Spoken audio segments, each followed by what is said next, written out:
हर seminar में हमें ये बोलना होता है कि जोश कितना है। अब मैं ये कहूंगा कि जोश इतना है।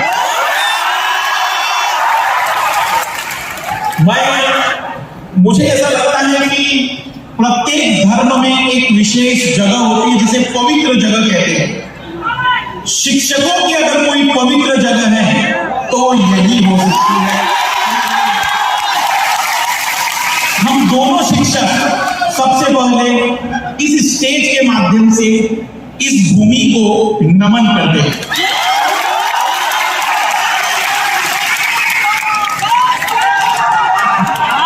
और हम बस इतना चाहते हैं कि इस पूरी कार्यक्रम में जो चर्चाएं हुई उससे आप कुछ न कुछ लेकर जाए। बाकी अपना उत्साह और ऊर्जा बिल्कुल इसी प्रकार से बनाए रखें। बहुत बहुत धन्यवाद। बिल्कुल सर। आज इस प्रोग्राम की शुरुआत करते हुए एक बात और कहना चाहूंगा यार, दशरथ जी मांझी जो हैं उनकी धरती में आए हैं जिन्होंने पूरे पर्वत के भूगोल को बदल के रख दिया। उस धरती के छात्र छात्राओं को मैं मेहनत करना क्या सिखाऊंगा? मेहनत तो आपके खून में है। पर सर और आज हम लोग बस एक प्रयास कर सकते हैं, एक मार्गदर्शन बस, क्योंकि मेहनत तो आप लोग सब करना जानते हो। तो बस आज का ये प्रोग्राम हमारे 15-20 मिनट हम रहेंगे शुरुआत में। आप किसी भी परीक्षा की तैयारी कर रहे हो, वैसे मैं जानना चाहूंगा कौन कर रहा है यूपीएससी की तैयारी? क्या बात है। बोले सर इस भीड़ को देख के तो मेरा भी मन हो गया।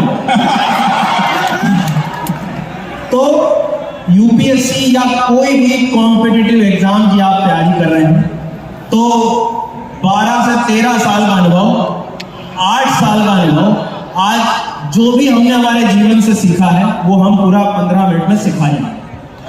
तो बस 15 मिनट आपके हम लोग लेंगे, सिर्फ सुनिएगा और प्रयास हमारा सर और हमारा ये रहेगा कि कुछ बेहतर आ जाए।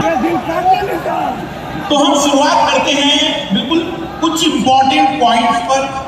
बहुत सारी बातें, बहुत सारी विषय, बहुत सारी समस्याएं हैं, लेकिन कुछ चुनी हुई चर्चाएं आज हम करना चाहते हैं। मैं शुरुआत बिल्कुल लाल लालियों से ही करेंगे।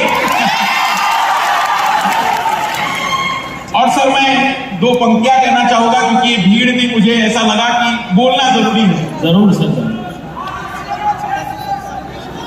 जो मेरी सबसे फेवरेट है, ऐसा बहुत रेयर ही होगा कि सेमिनार और मैंने बोला ना, सफर में धूप तो होगी,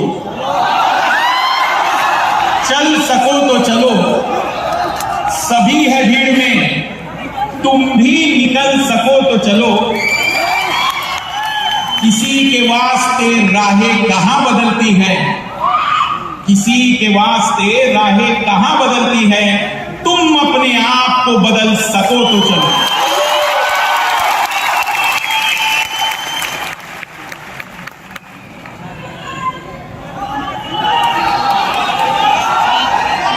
सबसे पहला है सवाल जो आप लोगों में से कई लोगों के मन में होता है, सर बहुत से रिसोर्स मतलब एक विद्यार्थी जब तैयारी की शुरुआत करता है तो सीनियर कहता है एनसीईआरटी के बगैर तो दुनिया आगे नहीं बढ़ सकती जी। जब शिक्षक से मिलता है तो शिक्षक कहता है ये 5 किताबें तुम्हें इस विषय में पढ़नी हो। फिर कुछ बची हुई बातचीत होती है तो क्लास के नोट्स पढ़ने हैं। बहुत से सोर्स है सर। मैं चाहूंगा कि आप सबसे पहले ये जो सारी दुनिया का बोझ है इसको कैसे कम करें और किस तरीके से इस यूपीएससी में बेहतर रिसोर्स और कम से कम रिसोर्स में बढ़िया परिणाम ला सकें। बिल्कुल सर। देखो ये सवाल वैसे किस किस का है मुझे ये तो बताओ, मतलब ऐसा ना लगे कि बस खाली बोले जा रहा हूं। मतलब मैं आपको एक बात कहूंगा कि आप कोई भी परीक्षा की तैयारी करो ना, सबसे पहले समस्या यह आती है। इस शहर में रह के कई बार आपको ऐसा भी लगेगा कि दिल्ली में कोई छात्र जो रह रहा है वो कुछ ज्यादा तो नहीं पढ़ रहा है, लगता है बट मैं आपको भरोसा दिलाऊंगा कि ये जो एनसीईआरटी लिखी है इसको सही ढंग से आप पढ़ना सीख गए तो वो जो कहते हैं ना कि स्कूल में किए गए सारे पाप धुल जाएंगे। समझ में आई बात? आप किसी न किसी कोई भी टॉपर की जब बात सुनी होगी तो उन्होंने एक बात कॉमन कही होगी कि भाई मैंने अपने बेसिक्स के लिए एनसीईआरटी करी, ठीक है, अब हमने सुन लिया, अब बोलेंगे कौन सी क्लास की एनसीईआरटी बोलते हैं वैसे वो बताओ मुझे। क्या रटे हो भाई, 6th to 12th। ये अभी नया इनिशिएटिव मैंने भी ऐसा शुरू किया था कि मैंने 6वीं क्लास की एनसीईआरटी पढ़ ली, मजा आ गया, मुझे कुछ समझ नहीं आया लेकिन मजा आ गया। क्योंकि भाई आपको भी शक होगा ना मैं ग्रेजुएट कैसे हो गया, तो आपको अच्छा लगेगा इसलिए 6th की पढ़ ली आपने, 7th की पढ़ ली, 8th की पढ़ ली। आप सोचो कि जो ज्वालामुखी 7वीं में है, 9वीं में है, फिर 11वीं में है, 3 बार पढ़ के करोगे क्या? एक बार आज इस सेमिनार से एक लर्निंग लेके जाना हो एनसीईआरटी की, तो एक काम करना, आप एनसीईआरटी को टॉपिक वाइज पढ़ने का कभी प्रयास करो, क्योंकि समय इतना नहीं होता है हमारे पास। और बहुत प्रैक्टिकल बात है कि सर बच्चे शुरू तो कर देंगे एनसीईआरटी 6, 7, 8, 9, 10, लेकिन 9, 10 तक पहुंचते पहुंचते 6th के कॉन्सेप्ट गड़बड़ा जाते हैं, कॉन्फिडेंस हिल जाता है अंदर से।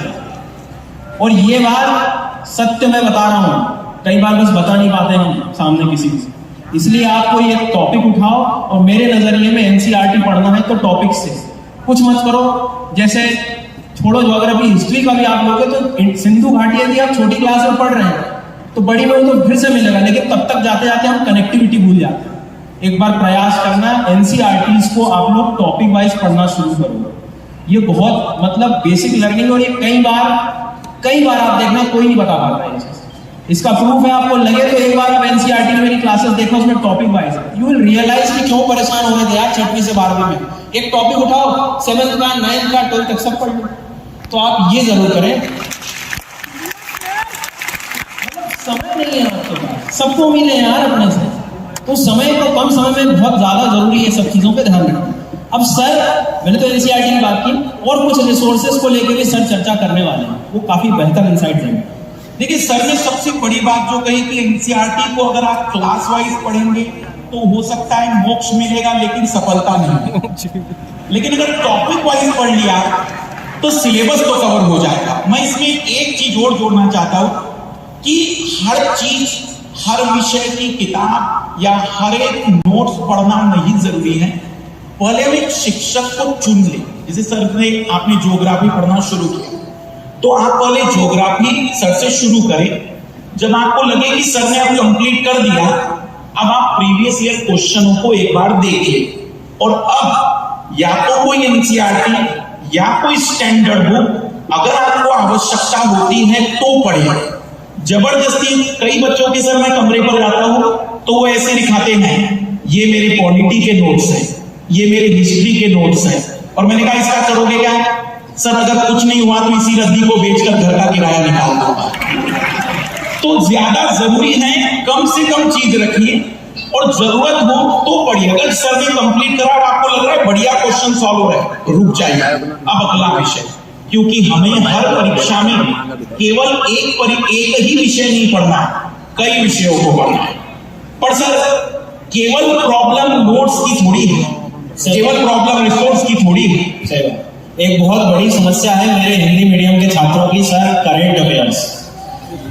सही बात है, क्योंकि सर मुझे लगता है कि मुझे द हिंदू न्यूज़पेपर कई बार समझ नहीं आता, द इंडियन एक्सप्रेस समझ नहीं आ पाता, लेकिन जिसको समझ में आ रहा है वो मेरे से आगे तो नहीं निकलेगा। सही कह रहा हूं मैं? आवाज नहीं आ रही मुझे उधर से?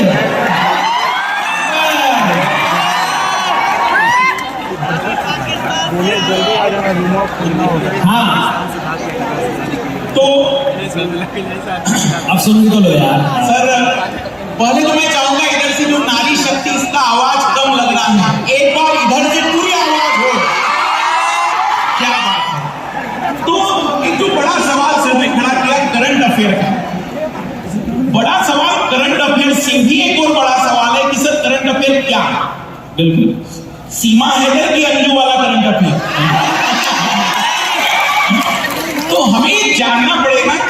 हमारे परीक्षा की जरूरत क्या है। हमें देखना होगा, समझना होगा कि हमारे लिए कौन सा करंट अफेयर जरूरी है। मैं ये जानता हूं कई सारे लोग न्यूज़पेपर, खास करके अंग्रेजी तो बहुत लोगों ने बोला होगा, द हिंदू पढ़ के रहे। द हिंदू खोलते हैं कुछ लोग तो केवल फोटो देखने के लिए, और बाद में पता चलता है कि अंत में कुछ समझ में नहीं आया। तो मेरे हिसाब से करंट अफेयर के लिए यदि आप कोई तैयारी कर रहे हैं तो कोई भी हिंदी का अखबार पढ़ लीजिए, लेकिन जो मंथली मैगजीन आती है, जैसे अनअकैडमी ने मृणाल सर की देखरेख में एक आर्टिकुलेट मैगजीन बनाई है, आप कोई भी मैगजीन ले सकते हैं।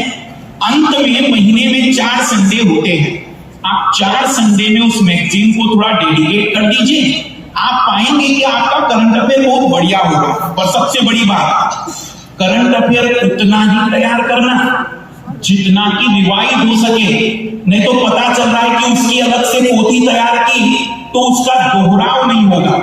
30 से 40 करोड़ लोग भारत में अखबार पढ़ते हैं, वे सब IAS नहीं बन सकते। जो व्यक्ति करंट अफेयर कई बार रिवाइज करेगा, सफलता वही ले जाएगा सर। बिल्कुल। एक आखिरी बस ऐड करूंगा, एक गलती मतलब मुझे ऐसी लगती है कि करंट अफेयर्स को कई बार हम एक सब्जेक्ट मान लेते हैं। ये जो पीछे कुछ इमेज दिख रहे हैं, इसमें बड़ा इंटरेस्ट आ रहा था कुछ को अभी। कहाँ जाता है ये इंटरेस्ट, कहाँ जाता है जब न्यूज़पेपर पढ़ना हो, सिलेबस के टाइम कहाँ जाता है ये? हाँ, तो ये ऊर्जा को संभालो। ठीक है, एक उदाहरण देता हूँ। एक हमारे परम मित्र हैं, तो अच्छा वो सब घर घर की कहानी, कभी देखा होगा अपने घर में जो बुजुर्ग व्यक्ति हैं कितने इंटरेस्ट से पढ़ते हैं न्यूज़पेपर, पूरा ऐड भी पढ़ जाएंगे, पहले इस्तेमाल करें फिर विश्वास करें। देखा होगा। एक मित्र है तो उनके दादाजी, मैं छोटा था तो मैं देखा करता था, वो बहुत बढ़िया न्यूज़पेपर पढ़ते थे, तो इतना पढ़ते थे इमोशंस के साथ कि 2 बाइक सवार अत्यधिक बाढ़ की चपेट में आके पुलिया पर गिर पड़े, तेरी गिर गए। मैं सोचता हूँ, आज सोचता हूँ उनको क्या जरूरत है न्यूज़। तो एक सीखने वाली बात है कि यदि यहाँ इंटरेस्ट नहीं है ना किसी, देखो आपके अंदर ऊर्जा है, सब कुछ है, सब करना है, सारी चीजें, दिशा वही भटक गई। तो समस्या बस ये है कि एक बार इंटरेस्ट जगाना पड़ेगा। अब वो इंटरेस्ट आपको किसी भी चीज से मोटिवेशन से आ रहा है कि मुझे तो अच्छी जगह पहुंचना है, मुझे पैसा कमाना, जो भी हो यार करो, पर इंटरेस्ट बहुत जरूरी है। तो इस बात को ध्यान रखना। और हिंदी मीडियम के स्पेशली लर्नर्स मैगजीन से भी नहीं पढ़ पाओ, यूट्यूब जैसा इतना बड़ा संसाधन है, चंद्रमौली सर का जो करंट अफेयर्स बाइलिंगुअल में आता है, आप शिक्षक से पढ़ो ना, कोई दिक्कत थोड़ी। ये थोड़ी कि पेपर से ही मुझे करंट अफेयर्स मिले, ये जरूर ध्यान रखें। तीसरी बात सर मुझे ऐसी लगती है कि करंट अफेयर्स और रिसोर्स से काम नहीं होने वाला, और कुछ बड़ी बड़ी समस्या है सर। क्या लगता है आपको, मतलब क्या और समस्या ऐसी होगी? CSET तो पेपर है आई थिंक, पर मुझे लगता है कि उससे भी एक बड़ी समस्या है बिल्कुल, जो नोट्स बनाने वाली होगी सर, कि नोट्स कैसे बनाए।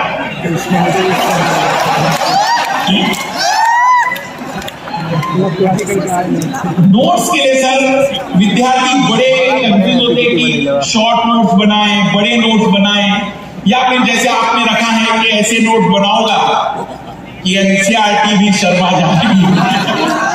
बिल्कुल सर, मतलब आप, मैं कह रहा था शुरू में भी, आप किसी भी परीक्षा की तैयारी करो, आज हम सवाल ऐसे लाए हैं कि आपको हमेशा मदद करेंगे उसके सोल्यूशन।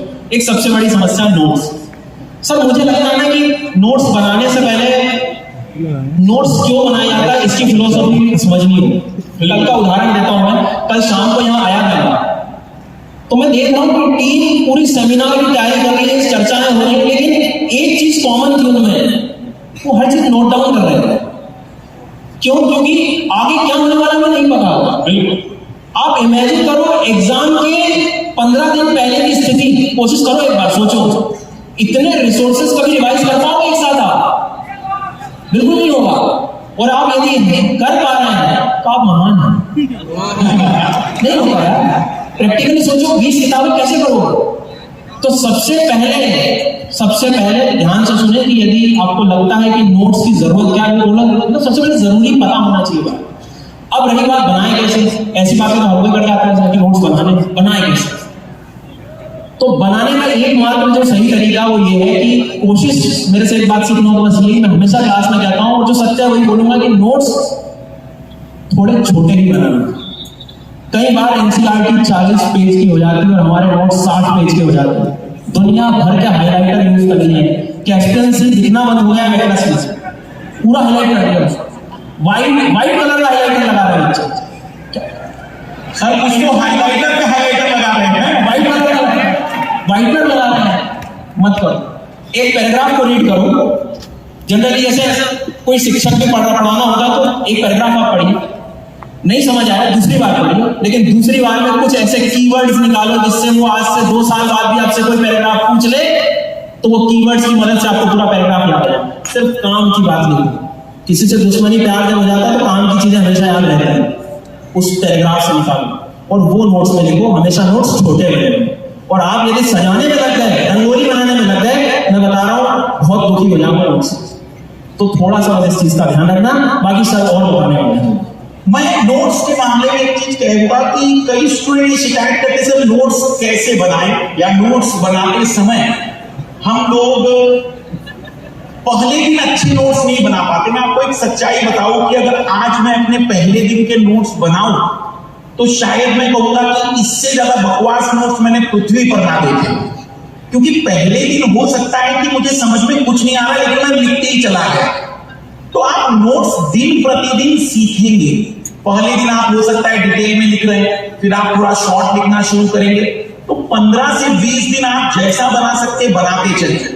एक टाइम के बाद आपके नोट्स बनाने में खूबसूरती भी आ जाएगी, जो संक्षिप्तीकरण है जिसे हम शॉर्ट नोट्स कहते हैं वो भी आएगा, लेकिन थोड़े पेशेंस के साथ आप इसको चलने दीजिए। कई लोगों को शुरुआत अच्छी करते हैं, 10 दिन बाद लगता है सर ये तो बकवास है, मैं तो नोट्स खरीद लूंगा, किताब खरीद लूंगा। लेकिन याद रखिएगा, चयन में सबसे ज्यादा योगदान यदि किसी चीज का है तो वो आपके नोट्स है। अगर कोई विद्यार्थी यूपीएससी का सिलेबस 15 दिन में रिवाइज कर सकता है तो ये उसकी क्षमताएं नहीं, उसके नोट्स की काबिलियत है। तो सर नोट्स तो हो गया, लेकिन ये जो सवाल है आंसर राइटिंग और मॉक टेस्ट का, ये जैसे आप देख सकते हैं कि बहुत अद्भुत सा चित्र है। पहले पढ़ लूं, प्रैक्टिस तो एग्जाम के बाद कर लूंगा। देखिए मुझे ऐसा लगता है कि यूपीएससी और जो स्टेट पीसीएस एग्जाम होते हैं उसमें सबसे बड़ा रोल इसी को होता है। आपने कई बार एक स्टेटमेंट सुना होगा कि यार तैयारी तो मेंस के साथ की जाती है, प्रीलिम्स की तैयारी कुछ नहीं है। तो वो मेंस की तैयारी का सेंस है आंसर राइटिंग। आप मेरी एक बात से सब लोग सहमत हो गए, सर समस्या आंसर राइटिंग की नहीं है, उस डर की है। सबसे पहला डर, कभी कलम उठा के आप लिखेंगे, सही कह रहा हूं मैं, पहली बार लिखते नहीं बनता, हिम्मत नहीं होती। अब क्यों नहीं हिम्मत होती? कौन चेक करेगा मैं सही लिख रहा हूं कि नहीं लिख रहा हूं? सही बात है। तो इस चीज की जो दुख है वो ये है कि सबसे पहले यदि खुद में कॉन्फिडेंस लाना है तो सीधी बात है, यहां यदि खाली रहेगा ना तो वहां लिख भी नहीं पाऊंगा। तो जो कई बार हम देख लेते हैं कि मैंने बहुत आंसर राइटिंग प्रैक्टिस की सारी की, पहले दिन से आंसर राइटिंग ना करें। मेरे हिसाब से आप लोगों को आंसर राइटिंग थोड़ा रुको, सब्जेक्ट को समझो। आंसर लिखना और बेहतर आंसर लिखना दोनों के रिफ्लेक्शन अलग होते हैं। एक काम खत्म नहीं करना है। ज्योग्राफी को नहीं समझोगे, एनवायरनमेंट को नहीं समझोगे तो कभी क्लाइमेट चेंज, जलवायु परिवर्तन का कभी आंसर लिख ही नहीं पाओगे। तो पहले दिन से सर मेरे हिसाब से मुझे रहता है कि अब मैं लिखूं, वो ना करें। थोड़ा सिलेबस के क्वेश्चंस को देखो, एक बार में कभी नहीं समझ आएगा, 2-3 बार क्वेश्चंस पढ़ो, फिर रियलाइज करो कि यार हिमालय से तो हर बार सवाल आता है, फिर देखो कि यार लैंडस्लाइड भूस्खलन से तो सवाल आता है, फिर देखो कि यार बार बार चक्रवात से संबंधित तो क्वेश्चन आते हैं। तो जब भी न्यूज़पेपर पढ़ो, इनसे समस्या ये जो चीजें हैं इनको निकालो। मतलब पहले एनालिसिस करना पड़ेगा और जल्दबाजी मत करो, अच्छी जगह पे पहुंचना है, ठीक है। कुछ चीजें और भी बताने वाले हैं सर। वैसे देखो, वैसे मैं कहूंगा कि सर ने जो बातें बताई बिल्कुल बहुत ही बेहतरीन बात है कि आप थोड़ा सा पेशेंस रखिए। पेशेंस का मतलब 3 चरण है। पहले हम उस कंसेप्ट को समझते हैं, कंसेप्ट को समझने के बाद दूसरा चरण होता है उसके शॉर्ट नोट्स बनाते हैं, तीसरा स्टेप होता है रिवीजन करते हैं, और फिर जाकर आप आंसर राइटिंग करने की क्षमता रखते हैं। मैं एक छोटा सा उदाहरण दूंगा। एक महिला का उदाहरण लेते हैं हम, जो दुल्हन के भेष में है और वही महिला विधवा के भेष में है। महिला समान है, श्रृंगार सब कुछ प्रदर्शित कर रहा है। आंसर राइटिंग भी कुछ ऐसी ही है। जो व्यक्ति जितना बढ़िया श्रृंगार कर लेगा उसके नंबर उतने ज्यादा होंगे। इसलिए आपको श्रृंगार करने से पहले सीखना होगा क्या चीज जरूरी है, कहां कौन सी चीज डालनी है, कहां पर किस चीज की जरूरत है। अगर ये चीज नहीं है तो आपका आंसर एक जनरल आंसर ही है। इसलिए सर मैं तो कहूंगा कि आंसर राइटिंग में जो आपने कहा थोड़ा रुक कर करेगा तो ज्यादा बेहतर आ पाएगा। बिल्कुल, मतलब चीजें थोड़ी सी पता होना। ठीक है सर, बहुत इस पर बातें करी हमने, अभी कुछ एक समस्या और जो है रह गई है। आइए सर बच्चों से पूछे कि और कौन सी दिक्कत रह गई है। ऑप्शनल चलो ऑप्शनल की बात कर लेते हैं, 1 मिनट लगेगा। वैसे बहुत बड़ा प्लान है आज ऑप्शनल के डिस्कशन के लिए आप। हाँ बिल्कुल, और भी सारे विवेक सर हैं, चंद्रमौली सर हैं, वो भी चर्चा करेंगे आपसे। तो एक आखिरी सवाल के रूप में सर, सबसे बड़ी जो टाइम मैनेजमेंट और स्ट्रैटेजी बिल्कुल चर्चा है सर, हम चाहेंगे कि टाइम मैनेजमेंट के साथ रिवीजन, हाँ कॉम्बिनेशन, अगर रिवीजन और टाइम मैनेजमेंट दोनों मैच हो जाए तो एक बेहतरीन परफॉर्मेंस निकाल सकते हैं। तो वही हालत होगा गजनी के जैसा कि हर 15 मिनट में वो भूल जा रहा है कि वो यूपीएससी की तैयारी कर रहा था कि कोई और ही कार्यक्रम में लगा हुआ था। तो सर इसका एक ही सत्य है, मुझे लगता है कि रिवीजन में सबसे बड़ी जो कमी आती है वो सिर्फ इसका कनेक्शन नोट्स से है। आज आपको बढ़िया नोट्स दे दूं, शॉर्ट नोट्स बना के, और कह दूं इतना ही पढ़ना है, और वो आपको समझ में भी आ रहा है, आप कभी पीछे नहीं हटोगे रिवीजन के लिए। तो आप जब भी पढ़ाई करो, आपके नोट्स सही है तो रिवीजन में कभी दिक्कत नहीं होगी। तो थोड़ा खुद पे भरोसा रखो। और एक तरीका और, स्पेशली यूपीएससी, स्टेट पीसीएस या ऐसे एग्जाम जहां चीजों को बहुत याद भी करना पड़ जाता है कभी कभी, एक स्ट्रेटेजी चल रही है अनअकैडमी पे आजकल बहुत फेमस, कोई बताएगा क्या? किसी को पता है? ब्लैंक पेज स्ट्रेटेजी सुना है किसी ने इसके बारे में? सुनना, ये बहुत काम की चीज है। वो कहते हैं ना कि जीवन में किसी के कोई एक घटना ऐसी हो जाती है जिससे चीजें बहुत बदल जाती है। हो सकता है ये हो जाए आपके साथ। ब्लैंक पेज वो है कि किसी भी शिक्षक ने आपको आज कुछ भी पढ़ा दिया, शाम को सोने से पहले ब्लैंक पेज में मैं उसे लिख पा रहा हूं कि नहीं, अपना सच खुद को पता होना चाहिए। समझ आई मेरी बात? तो ये कोशिश करें कि कुछ भी पढ़ाया हो सर ने, मुझे ब्लैंक पेज पे एक बार लिख के देख लेना है। वो डर एक बार हट गया, क्योंकि आप देखना कई बार मन कहता है अरे यार सर ने इतना पढ़ाया, 2 घंटे में क्लास में बैठा, लिख भी पाऊंगा कि नहीं, लिख ही नहीं रहा, प्रयास नहीं करता। मेहनत तो मैं बैठा हूँ, 2 घंटे बैठा हूँ, पर तरीका क्या? आप एक बार ब्लैंक पेज पे लिखने की कोशिश करो, वो जो हिम्मत मिलेगी ना आपको वहां से कि भाई साहब 2 घंटा पूरा मुझे याद है, उसकी तो बात ही नहीं चलेगी।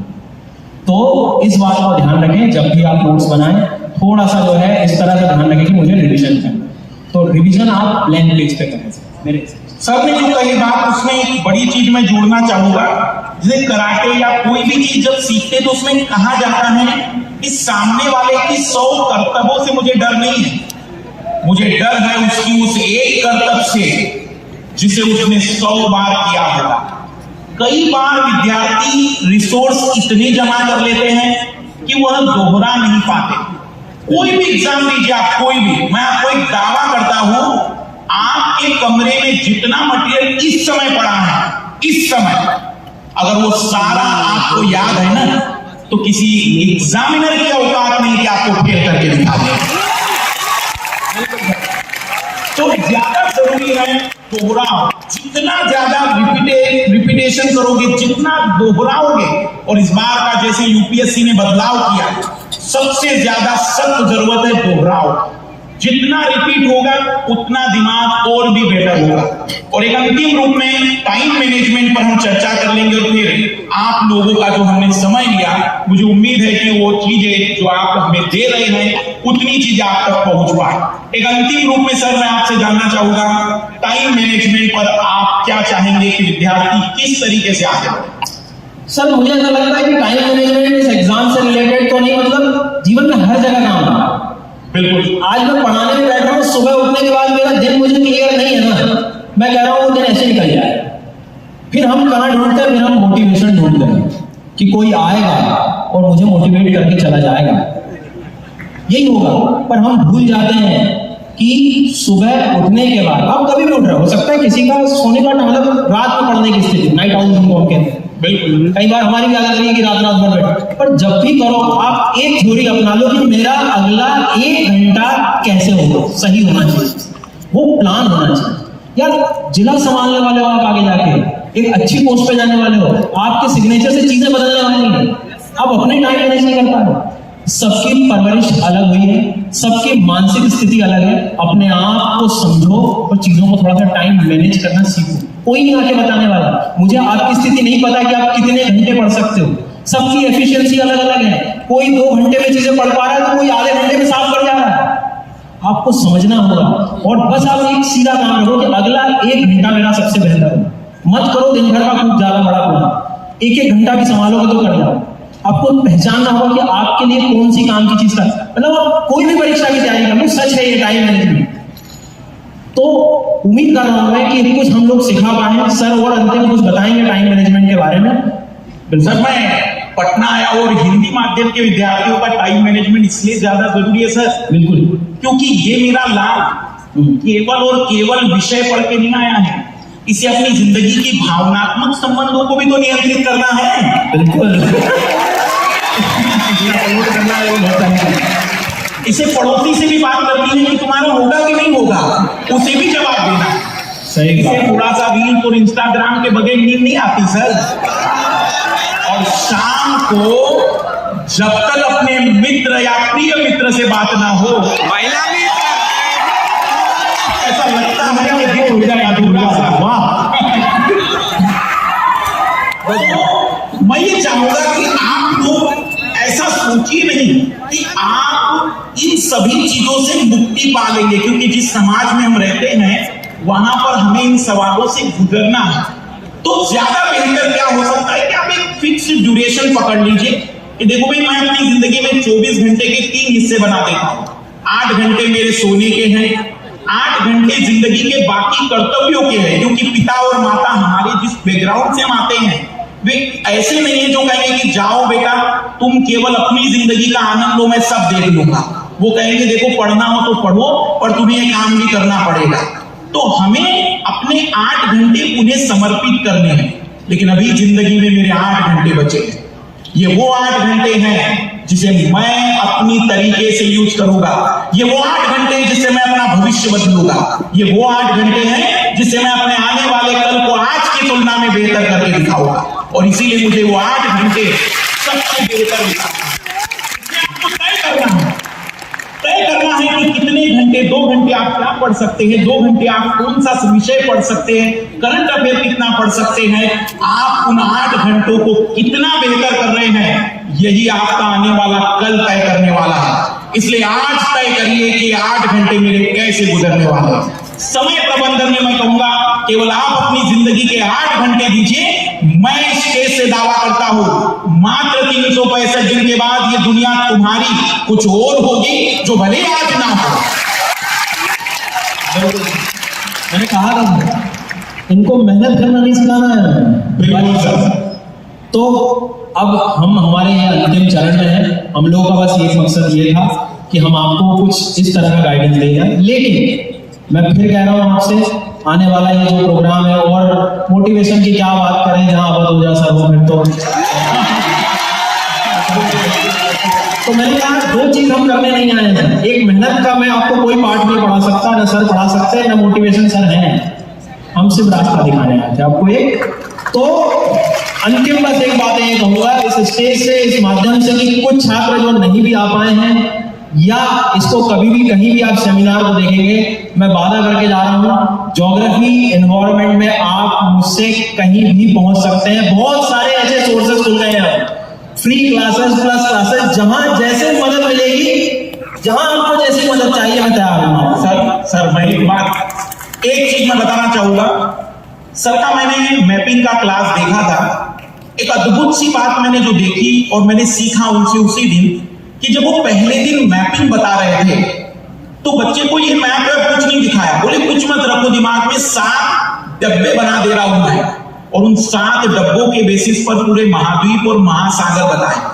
सर की सबसे बड़ी खासियत है कि वो जीरो से भी बच्चे को हीरो बनाने की ताकत रखते हैं। प्रयास मेरा ये बच्चों का जो प्यार है, जो हर दिन ऊर्जा देता है, और आज तो पता नहीं मैं कितनी ऊर्जा लेकर आने वाला हूँ भैया यहाँ से, ये तो है। और ये व्यक्तित्व भी ऐसे हैं जो आपके लिए हमेशा खड़े हैं। और जैसे अभी सीसेट का उदाहरण भी था, काफी बच्चे परेशान थे, मैंने सबसे पहले कोई शिक्षक को देखा तो आगे, ठीक है, तो ये हमेशा आपके साथ है। प्रीलिम्स का एनालिसिस था सीसेट का, तो पूरे यूट्यूब में सबसे पहले इन्होंने किया। धन्यवाद। मैं इसलिए सीखता हूँ भाई, चीजें आना हो तो सबसे पहले करना, तो सीखो बहुत कुछ है जीवन में सीखने के लिए। धन्यवाद बहुत बहुत आप सबका, हमें सुना, बहुत धन्यवाद। आप हमसे किसी भी प्रकार से जुड़े, भी वाली कक्षाएं प्लस वाली ऑफलाइन, जैसे भी आप हमसे लाभान्वित होना चाहते हैं, बस एक ही मकसद है, आप अपनी जिंदगी में सच में बेहतर करके दिखा दें। इसी शुभकामनाओं के साथ हम विदाई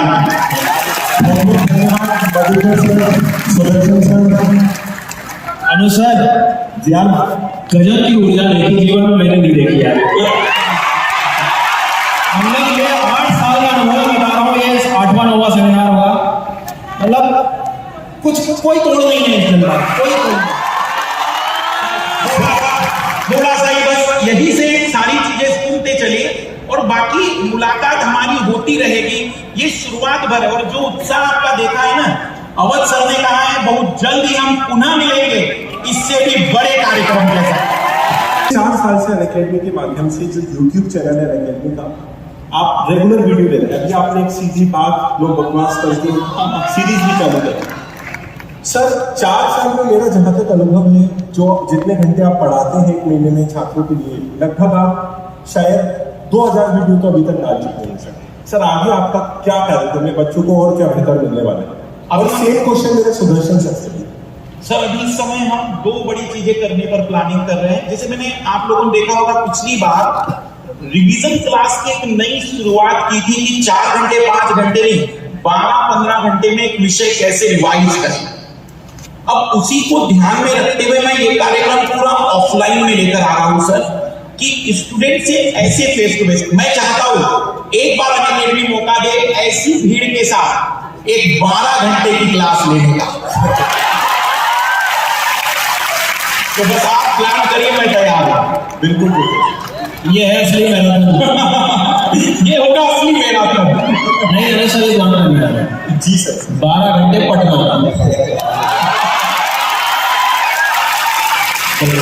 सुदर्शन सर आप क्या कह रहे हैं?